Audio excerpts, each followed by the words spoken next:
নমস্কার বন্ধুরা, আমি পলাশ বিশ্বাস আর আপনারা দেখছেন পলাশ বিশ্বাস ভিডিওস। আশা করি আপনারা প্রত্যেকে ভালো আছেন আর আপনাদের বাগানের গাছগুলিও ভীষণ ভীষণ ভীষণ ভালো আছে। বন্ধুরা, থাম্বনেল আর টাইটেল দেখে বুঝতেই পেরে গেছেন যে আজকে কোন বিষয় নিয়ে আলোচনা করব। হ্যাঁ, একটি টগর গাছ যেটা টবেতে আপনারা করেছেন তার এই সময়কালীন পরিচর্যা, অর্থাৎ ফেব্রুয়ারির শেষের দিকে এই পরিচর্যা করলেই আপনার টগর ফুল গাছ ভরে যাবে ফুলে ফুলে, এবং সেটাও আবার টবে। হ্যাঁ বন্ধুরা, একদমই ঠিক যে টবেতে প্রচুর পরিমাণে টগর ফুল কীভাবে ফোটাবেন সেই নিয়ে আজকের বিষয় এবং আজকের পরিচর্যা, যে কিভাবে কোন খাবার দিলে এবং কি কি কেয়ার নিলে আপনার গাছেও ভরে ভরে ফুল আসবে। আর এটা দেখতে গেলে অবশ্যই ভিডিওটা সম্পূর্ণ দেখতে হবে, কারণ স্কিপ করে দেখলে কিন্তু অনেক তথ্য মিস করে যাবেন এবং তারপরে কিন্তু জিনিসটা বুঝতেই পারবেন না। সেই জন্য সবার কাছে অনুরোধ যে একটু ভিডিওটা দেখার জন্য এবং যা যা কেয়ারগুলো নিতে বলবো সেইগুলো সঠিকভাবে নেওয়ার জন্য। তো সবার প্রথম দেখতেই পাচ্ছেন যে কাজটা করছি এইভাবে আপনাদের গাছটিকে কিন্তু প্রুন করে দিতে হবে। তার কারণটা হচ্ছে, আমরা টবে গাছ করলে সেই গাছ যদি অত্যধিক লম্বা হয়ে যায় তাহলে কিন্তু মোটেও দেখতে ভালো লাগে না। সেই কারণে সুন্দর দেখতে লাগার জন্যই এই ব্যবস্থাপনা। আর এইভাবে আপনারা অবশ্যই কাটিং করে নিন বা প্রুনিং করে নিন, যেটাই বলুন, সেটা হার্ড প্রুন হোক বা সফট প্রুন, যার গাছ যেরকম আছে সেই রকম অনুযায়ী একটা শেপ দিয়ে নিন যেরকম হাইটে আপনি রাখতে চান। কারণ এরপরে কিন্তু যে খাবার দেওয়া হবে এবং তার 15 দিনের মধ্যে কিন্তু গাছে অজস্র ডালপালা আসবে। তো এরপরে যেটা করতে হবে রিপটিং। কারণ দেখতেই পাচ্ছেন যে নিচে ড্রেনেজ হোল দিয়ে কিন্তু শিকড় চলে এসছে, তার মানে পুরো সম্পূর্ণ রুট বাউন্ড হয়ে গেছে। এইভাবে হালকা করে ঠুকে নেবেন, তাহলেই দেখবেন কিন্তু টব থেকে গাছটা বেরিয়ে আসবে। এবং এইভাবে যেদিন রিপোর্ট করবেন তার অন্তত 2 দিন থেকে 3 দিন আগে জল দেবেন, তারপর কিন্তু আর জল দেবেন না।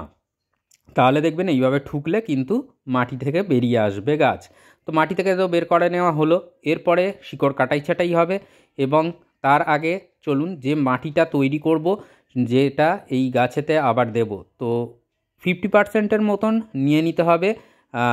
আমাদের যে মাটি, গার্ডেন সয়েল, সেটা কিন্তু নিয়ে নিতে হবে। এটা কিন্তু যারা নতুন টগর গাছ বসাবেন তাদের ক্ষেত্রেও কিন্তু একই মাটি নির্বাচন তারা করবেন। যা তাই জন্য আপনাদের বলছি যে এইভাবে কিন্তু জিনিসটা করতে হবে।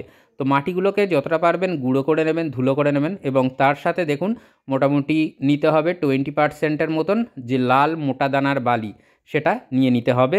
আর যাদের আঠালো মাটি, মানে মাটিতে এঁটেল পরিমাণের ভাগ বেশি, সেই তারা কিন্তু বালির পরিমাণটা একটু বাড়িয়ে নেবেন। তার সাথে নিতে হবে, দেখতেই পাচ্ছেন, নিমখোল 1 মুঠো পরিমাণে নিয়েছি। তো 1 মুঠো পরিমাণে নিমখোল নিতে হবে। হাড় গুঁড়ো নিতে হবে। তার আগে ভার্মি কম্পোস্টটা বলে দিই, ভার্মি কম্পোস্টের কিন্তু ব্যবহার এখানে অবশ্যই দরকার। তো সেই ক্ষেত্রে ভার্মি কম্পোস্ট কিন্তু নিতে হচ্ছে। তো এই যে পরিমাণটা 10% 10% করে নিচ্ছি, মোটামুটি দেখতে পাচ্ছেন হাতের 1 মুঠো করে, এটা শিংকুচি। তো এরপরে যেটা নেব হর্নমিল বা শিংকুচি নেওয়া হলো, এরপরে যেটা নেওয়া হচ্ছে দেখতে পাচ্ছেন বোনডাস্ট। তো এই যে পরিমাণগুলো নিচ্ছি ঠিক এই পরিমাণে মাটিটা কিন্তু করে নিতে হবে। আর এর সাথে যেটা সাদা সাদা দানা আকারে দেখতে পাচ্ছেন, এটা যারা নতুন মাটি তৈরি করবেন নতুন গাছ প্রতিস্থাপনের জন্য তারা নেবেন না।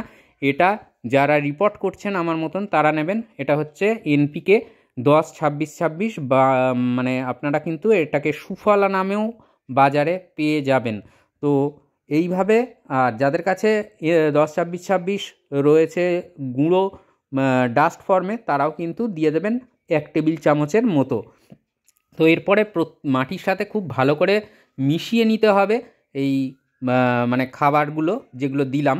আর যে পার্সেন্টেজের কথাটা বলছিলাম সেটা বলবো, যে নতুন যারা গাছ করবেন তারা কিভাবে বানাবেন মাটিটা। তো এই যে ড্রেনেজ হোলটা দেখুন, একটা হালকা ঢেউ খেলানো খোলামকুচি দিয়ে আটকে দিলাম, এরপর বালি চালার পাথর এবং বালি দিয়ে একটা বেডের মতন করে নিলাম, যাতে জল নিষ্কাশন ব্যবস্থাটা অতি ভালো থাকে এবং উচ্চ জল নিকাশি সম্পন্ন যুক্ত মাটি আমরা তৈরি করছি, তাতে যাতে মাটিটা গিয়ে ড্রেনেজ সিস্টেমের মুখটা আটকে না দেয়, সেই জন্যই এই ব্যবস্থাপনা। এরপরে মাটিটাকে আমরা দিয়ে দেবো এবং চেপে চেপে দেবো যাতে এয়ার গ্যাপটা না থাকে। তো নতুন যারা করছেন তাদের জন্য বলে দিই, 50% গার্ডেন সয়েল নেবেন আপনাদের বাগানের, 20% নেবেন লাল মোটা দানার বালি, 70%, এবং তার সাথে আরও 20% আপনাদেরকে নিতে হবে ভার্মি কম্পোস্ট। তো তো 90% হলো, এবং বাকি 10%-এর মধ্যে আপনারা ওই হাড় গুঁড়ো, শিংকুচি, নিমখোল নিয়ে নতুন যারা গাছ নার্সারি থেকে এনে টগর গাছ প্রতিস্থাপন করবেন তারা এইভাবে মাটিটা বানিয়ে নেবেন। আর যারা রিপোর্ট করছেন দেখলেনই আমি কিভাবে বানালাম, তো এই পরিমাণেই আপনারা কিন্তু মাটিটা, রিপোর্টের মাটিটাও বানিয়ে নেবেন। তো এরপরে যেটা বললাম যে চেপে চেপে কিন্তু দিতে হবে মাটিটা, যাতে এয়ার গ্যাপটা সেভাবে না থাকে।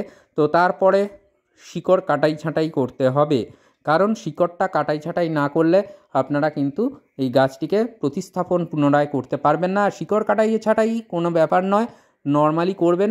একটা জিনিস খেয়াল রাখবেন খালি, যে গাছের যে মূল শিকড় সেটা যেন কোনোভাবে আঘাতগ্রস্ত বা আঘাতপ্রাপ্ত না হয়। সাইডের যে জালি কান্নায় যে শিকড়গুলো রয়েছে সেগুলো কেটে গেলে কোনো সমস্যা হবে না, মূল শিকড়টা যেন না কাটে সেটা মাথায় রাখতে হবে আপনাদের। কারণ এই সাইডের যে শিকড়গুলো দেখছেন পুরো জালের ন্যায় বিস্তার করে নিয়েছে, এরা কিন্তু মানে না কাটাই ছাঁটাই করলে তাহলে গাছটা কিন্তু আর টবেতে সেভাবে হবে না। তো টবে গাছ করতে গেলে এটা আপনাকে করতেই হবে বছরে। আর এই জিনিসটা যদি করতে পারেন গাছ অতি দ্রুত ডেভেলপ করবে, এবং তার সাথে কিন্তু অজস্র ফুলে আপনার বাগানকে ভরিয়ে দিতে সাহায্য করবে এই পরিচর্যা। তো দেখতে পাচ্ছেন যে শিকড় কাটছি, এবং শিকড় এইভাবে কেটে ছেটে নিতে পারলে আপনার গাছে কিন্তু খুব ভালো রেজাল্ট দেবে।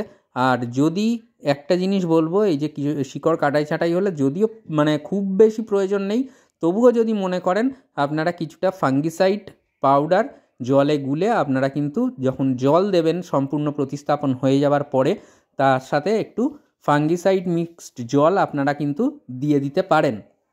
তাহলে দেখবেন যে কোনো সমস্যা থাকছে না গাছের। আর এরপরে আমি বলবো যে পরিচর্যার বিষয়, যে এই গাছ তো প্রতিস্থাপন হলো, মাটিতে খাবার দেওয়া হলো, যে খাবারটা দেওয়া হলো হাড় গুঁড়ো, নিমখোল, শিংকুচি, এইগুলো কিন্তু আপনাদের যে ডিকম্পোস্ট হতে কিন্তু সময় নেবে, অন্ততপক্ষে দিন-20 সময় নেবে। তো তার মাঝে আমাদের কি খাবার দিতে হবে, কতদিন ব্যবধানে কি খাবার আমরা দেব, সেগুলো সবই আমি বলে দিচ্ছি। তো দেখতে পাচ্ছেন যে কিভাবে শিকড় চারিদিকে ছড়িয়ে গেছে, এবং এই শিকড়গুলো দেখুন এইভাবে কিন্তু আমি কেটে নিলাম।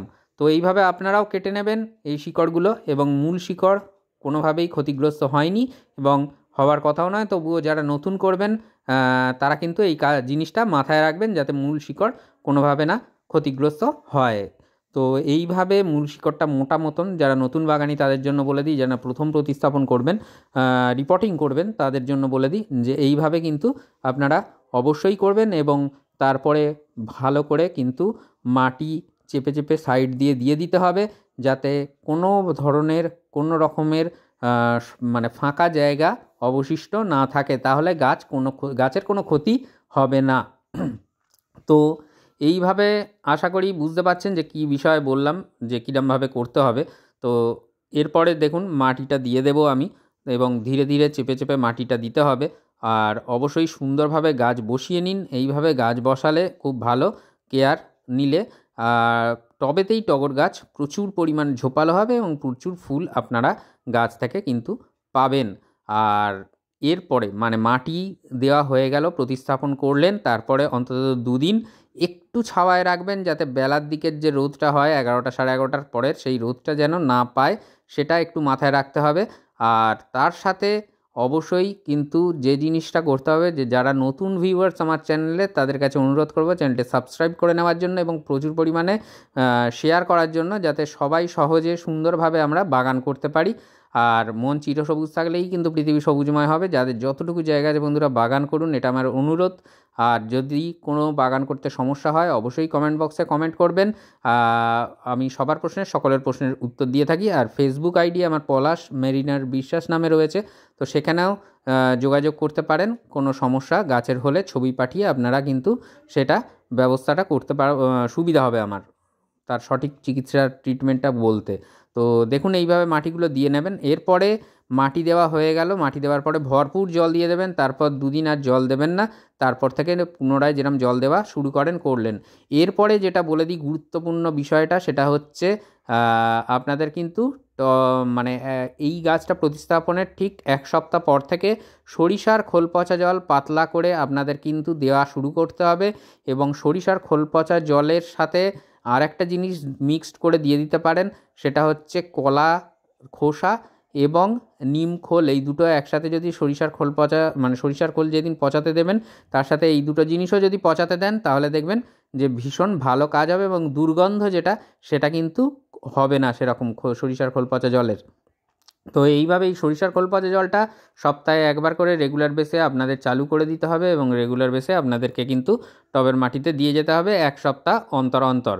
আর যদি কারুর কাছে প্ল্যান্ট গ্রোথ রেগুলেটর যারা ইউজ করেন বাগানে, তারা যদি প্ল্যান্ট গ্রোথ রেগুলেটর তাদের কাছে থেকে থাকে, গাছ এই রিপোর্টিংয়ের পরে প্রতিস্থাপন করার পরে ঠিক 5 দিন পরে আপনারা একবার খালি স্প্রে করে দেবেন। তাহলে দেখবেন গাছ কিন্তু অনেক দ্রুত বৃদ্ধি পাবে এবং অনেক দ্রুত ডালপালা প্রশস্ত করবে। আর এই মোটামুটি এইভাবে কেয়ার করতে থাকুন। আর 15 দিন পরে, ঠিক গাছ প্রতিস্থাপনের 15 দিন পরে আপনাদেরকে দিতে হবে এনপিকে 10-26-26 দিতে পারেন, অথবা যদি 10-26-26 কারুর কাছে না থাকে তাহলে ডিএপি, ফসফেট এবং পটাশ 1 চামচ করে নিয়ে আপনারা কিন্তু টবের চারিধারে ছড়িয়ে দেবেন।